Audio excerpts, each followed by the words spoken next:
28వ కీర్తన చదువుకుందాం. యెహోవా, నేను నీకు మొర్రపెట్టుచున్నాను.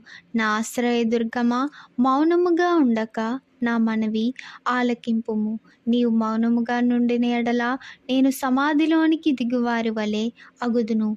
నేను నీకు మొర్రపెట్టినప్పుడు, నీ పరిశుద్ధాలయము వైపునకు నా చేతులనెత్తినప్పుడు నా విజ్ఞాపన ధ్వని ఆలకింపుము. భక్తిహీనులను, పాపము చేయువారిని నీవు లాగివేయునట్టు నన్ను లాగివేయకుము.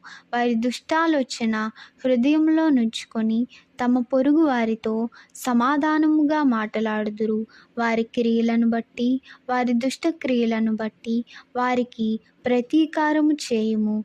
వారు చేసిన పనిని బట్టి వారికి ప్రతీకారము చేయుము. వారికి తగిన ప్రతిఫలమిమ్ము. యెహోవా కార్యములను వారు లక్ష్యపెట్టరు, ఆయన హస్తకృత్యములను వారు లక్ష్యపెట్టరు. కావున ఆయన వారిని వృద్ధిపరచక నిర్మూలము చేయును. యెహోవా నా విజ్ఞాపన ధ్వని ఆలకించియున్నాడు.